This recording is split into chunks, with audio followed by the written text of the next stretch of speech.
Hello everyone, it's me Pavlo with admirably crafted daily dose of Ukrainian accent for you. Today I want to tell you about headphones that exist on the market for a few years already. But since their release, I really wanted to try them and to make a review. And finally, I've got such an opportunity thanks to our local distributor who loaned me their demo unit.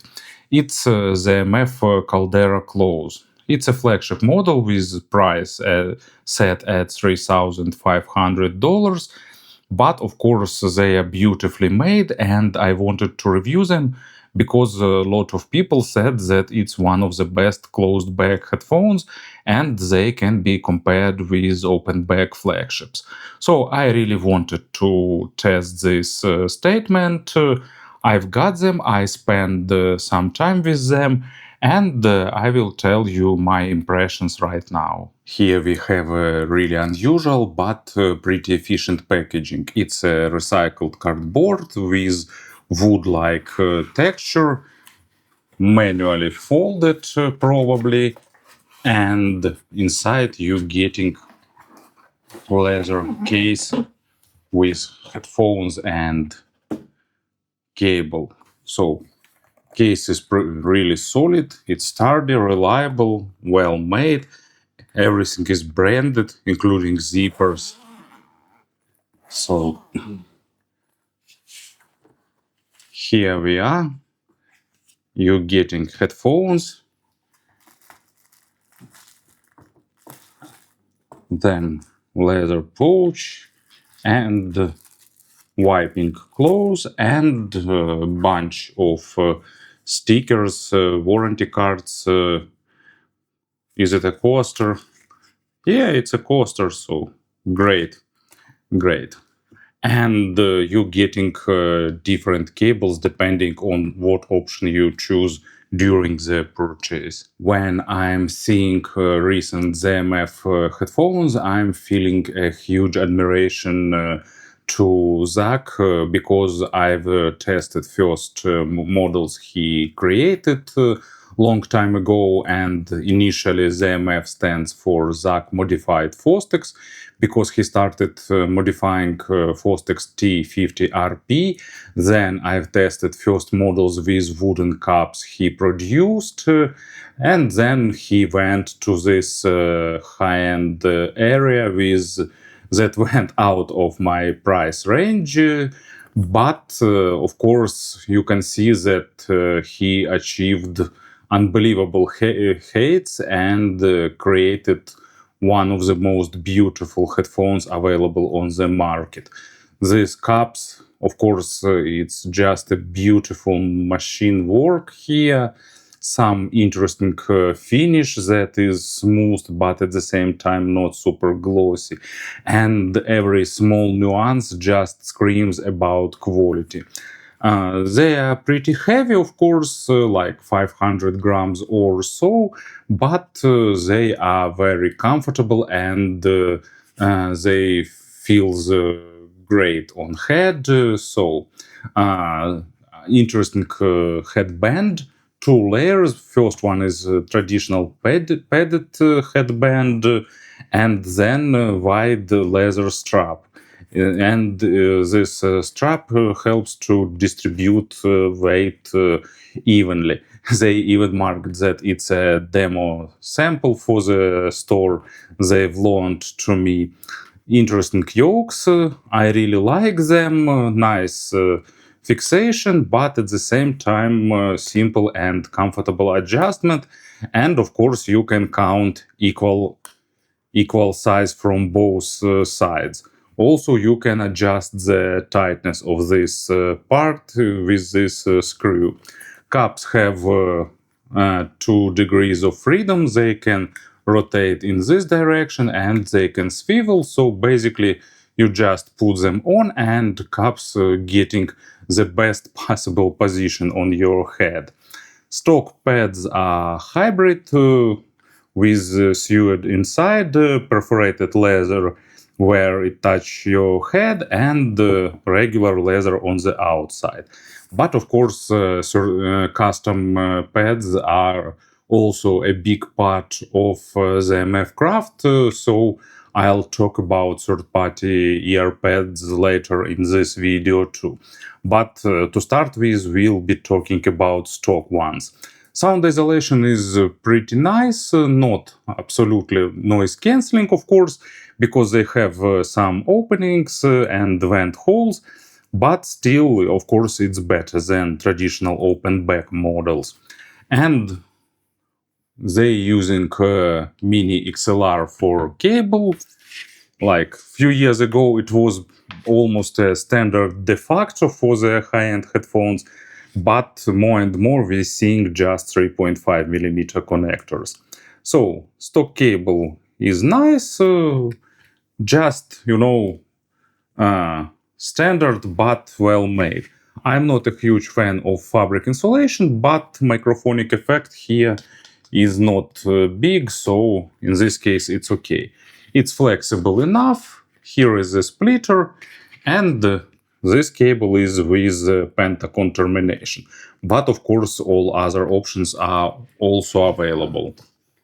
So to summarize this part, build quality is perfect. Sound is very tastefully done. ZMF managed to achieve great technicalities, but at the same time not monitoring sound with great dynamics and emotions. They put some well thought accents to make everything more engaging, but at the same time avoided creating some kind of really colored and unnatural sound. So bass go deep, almost to maximum depth, but main accent made on mid bass. They implemented here some the proprietary damping system, and because of that you almost get no artifacts of closed back headphones, no excessive boomy bass, no parasitic resonances or stuff like that. Bass is really textured with a great amount of small nuances and balancing really well between punch and weight. So it delivers good amount of rumble, but at the same time doesn't try to overwhelm you with deep bass. Deepest layers of bass are present, but they are more building foundation and not dominating. For me, subjectively, it creates proper low frequencies, the way they should sound with great sense of naturalness. And first example, it's Blues Company, If I Only Could. Beautiful, beautiful track where everything is on its place. Nice drums and bass, deep, saturated, but at the same time not trying to get your attention too much, just building the bass for everything, and great contrast between bass and the regular guitar and vocal and everything. And these headphones deliver it really nicely. And Lazy by Deep Purple, its live performance in Japan. This track has some places with really like dirty and fat bass guitar, and this headphone delivered it really nicely without losing control overall, and also giving nice contrast. Mid frequencies are very organic, they have good detalization, but headphones doesn't try to make a focus on the small nuances and push them forward. And because of that, mid representation is pretty organic and effortless. Vocals are really fluid and silky when it's necessary. And when necessary, you're getting a good amount of emotions and great macro dynamics. Single instruments are realistic, and even when you have a lot of instruments, when you have some complex passages, these headphones still deliver a good level of technicality. They build surprisingly big and holographic stage, maybe not on the level of the high-end open back headphones, but really, really close to it. So basically there is no need to like giving them some handicap, oh, like it's closed back. Of course they will not being even close to open back ones. No, they are pretty close. And that's a surprising thing in these headphones, how good they layer everything both in width and in depth and separate everything. Lot of air if it's present in the record, and of course they require well recorded things to give you that full potential. As for examples, first one is Slanias song by Eluveitie, and it's a pretty complex track because they have a lot of folk instruments, pretty heavy guitars, drums, really forward female vocal and growling male back vocal, and they deliver everything really nice. Female vocal is pushed slightly forward and it helps it to shine, and everything else stays on the place and delivering with proper staging.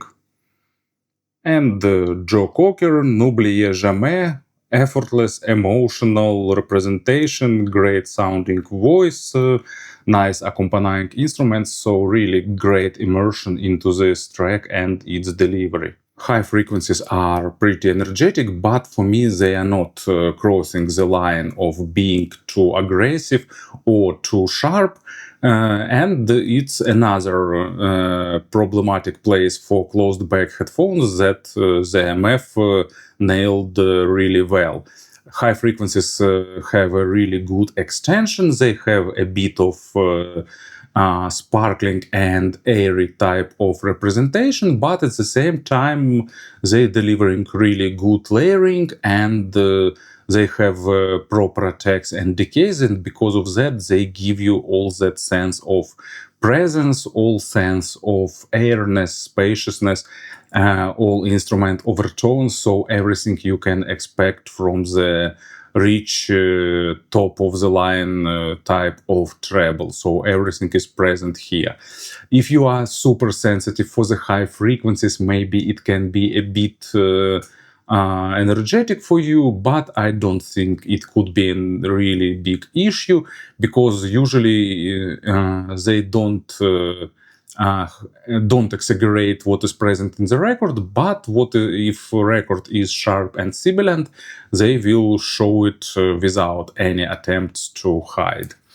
And first example for the high frequencies, it's Left Alone by Leïla Martial, one of the best female vocal recordings in my collection. Lot of overtones, interesting accompanying instruments, and a lot of that treble tails, let's name them. So go to the high frequency area and these headphones untangle them and deliver really nicely.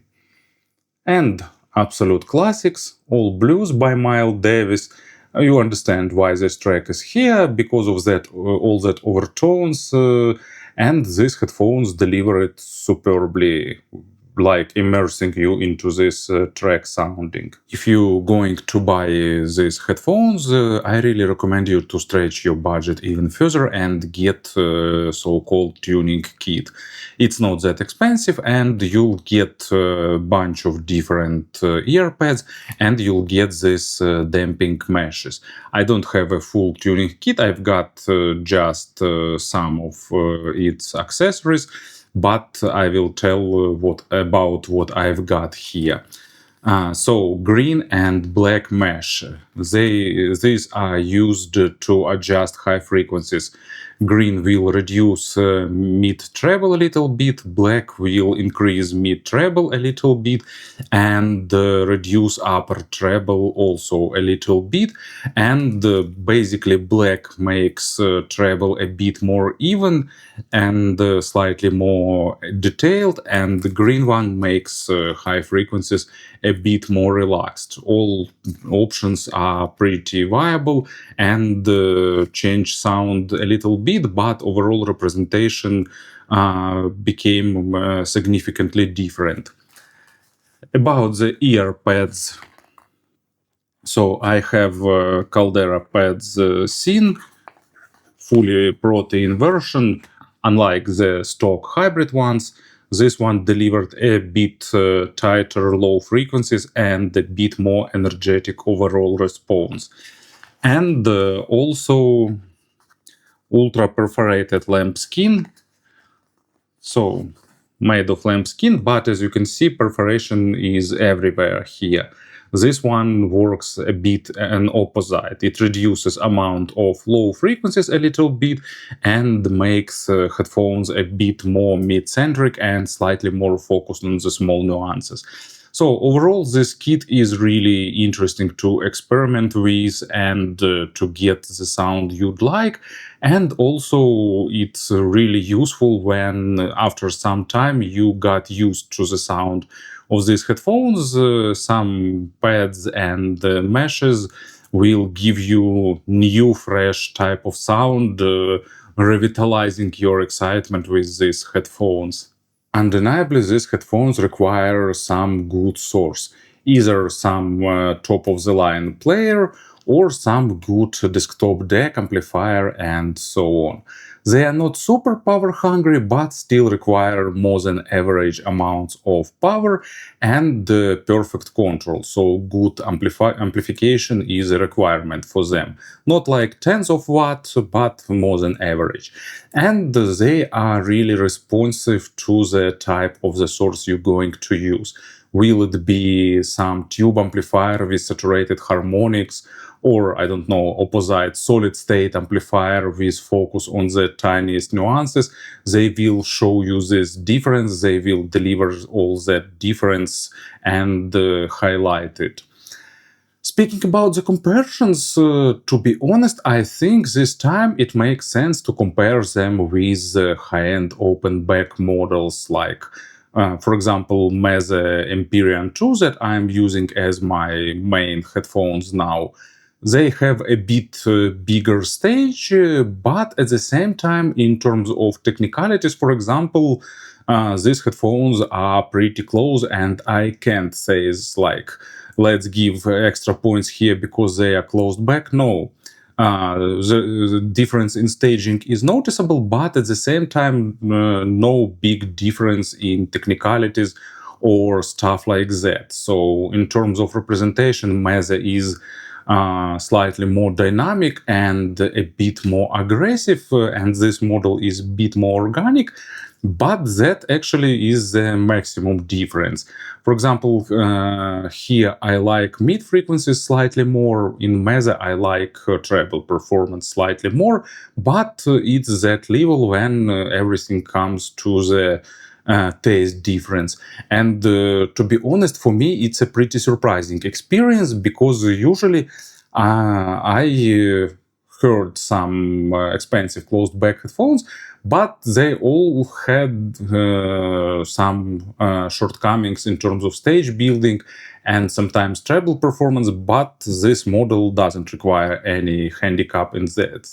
So if you're looking for some high-end closed back model, definitely pay your attention to the ZMF Caldera Closed. Thank you for listening, thank you for your attention, and have a great day.